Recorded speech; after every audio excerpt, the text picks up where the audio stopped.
E terminou a 18ª rodada do Campeonato Brasileiro.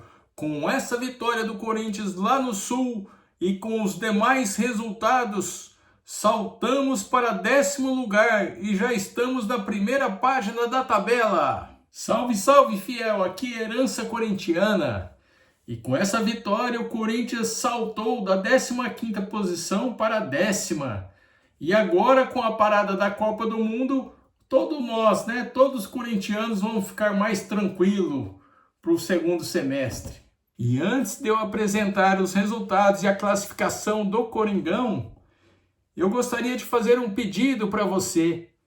Se você ainda não é inscrito no canal, se inscreva.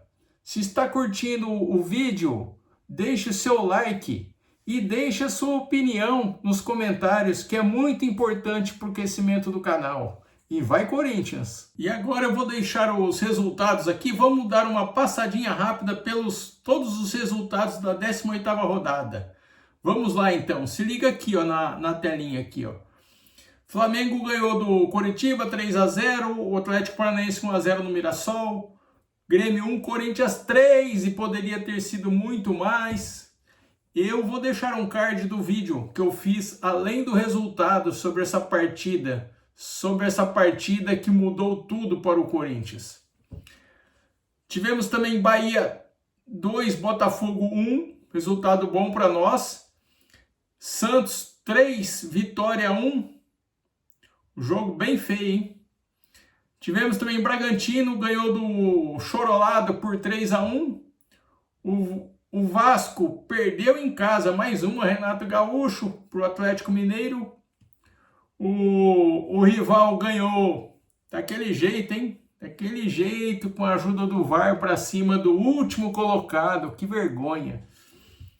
O Cruzeiro só empatou com o Fluminense.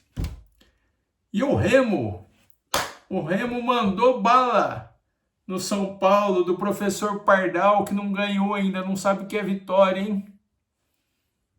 Esses foram os resultados da 18ª rodada. Acredito que tenha sido a melhor rodada para o Corinthians desde quando começou o campeonato. Eu vou explicar o porquê. Confira aqui agora. Eu vou deixar aqui a classificação atualizada do Brasileiro. Vamos acompanhar aqui comigo. Então vamos lá. Os primeiros 5 colocados nem vou comentar, que não mudou nada e também não interessa agora nesse momento para nós. Então vou começar com o bololô aqui. Então, do 6º colocado, que é o Bahia, para baixo está um bololô só. Então, pode reparar aqui, o Bahia com 26, que subiu 2 posições.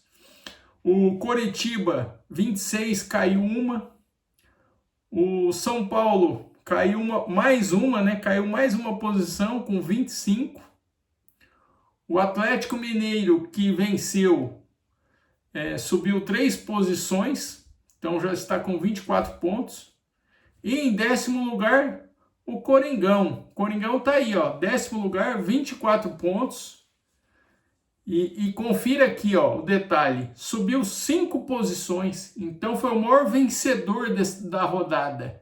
O Corinthians com 5 posições na tabela.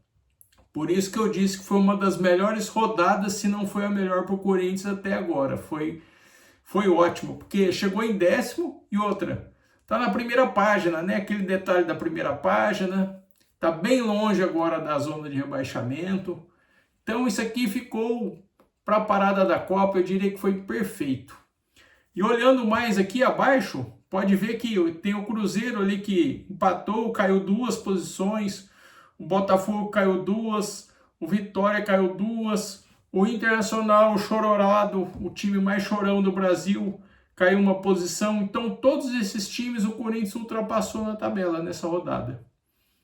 Aí tem o Santos, que conseguiu vencer e saiu fora ali da zona do rebaixamento. O Grêmio, que mesmo apanhando, apanhou em casa do nosso Coringão, e foi pouco, 3-1. Está ali como o primeiro time fora da zona do rebaixamento. O Vasco tá despencando, O Vasco tá ladeira abaixo no campeonato, entrou na zona e eu acho que vai ser muito difícil sair, hein? Já estou falando aqui, ó, pode anotar, vai ser difícil sair. Até o Renato Gaúcho estava derrubado ontem.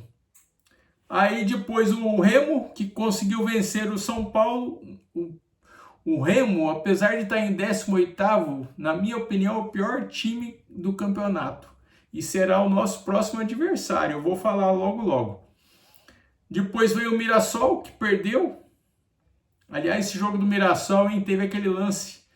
O lance da arbitragem. Como a arbitragem do Brasil é péssima, o árbitro conseguiu dar impedimento no lateral do jogo do Mirassol contra o Atlético Paranaense. Foi incrível esse lance.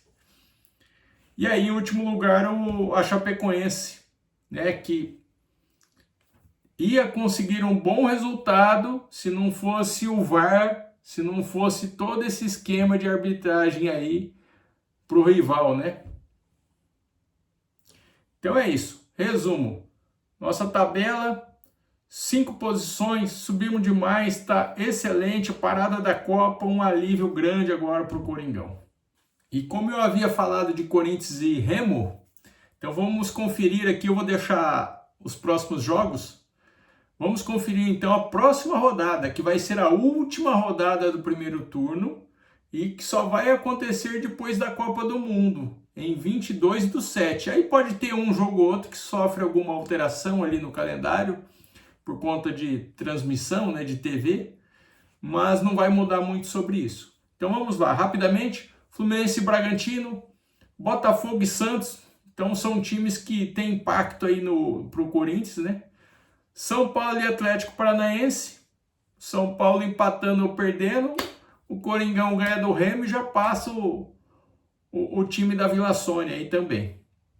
Aí Mirassol contra o Grêmio, Atlético Mineiro e Bahia, outro jogo que tem impacto, Internacional e Cruzeiro, então são vários jogos que tem impacto na tabela.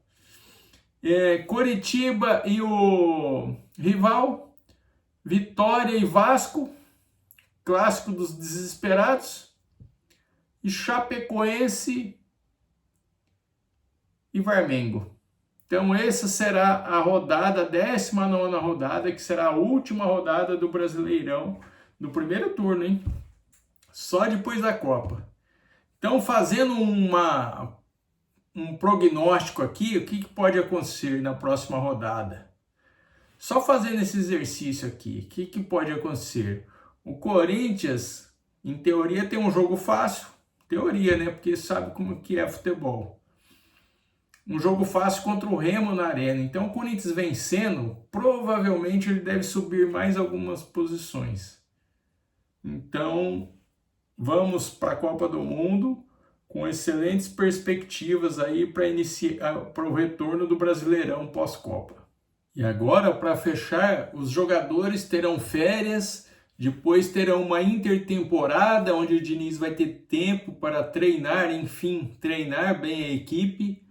E vamos acompanhar aí o que vai acontecer com os jogadores. Será que vai sair alguém do time? Será que vai chegar reforços? Tudo isso vai dar o direcionamento para o Corinthians no segundo semestre. Então, a pergunta que eu deixo para vocês é: no retorno do Corinthians pós-Copa do Mundo, como que o time vai retornar? Vai retornar mais forte ou vai retornar no mesmo nível do que está atualmente? Deixe os seus comentários. Muito obrigado pela atenção e vai Corinthians!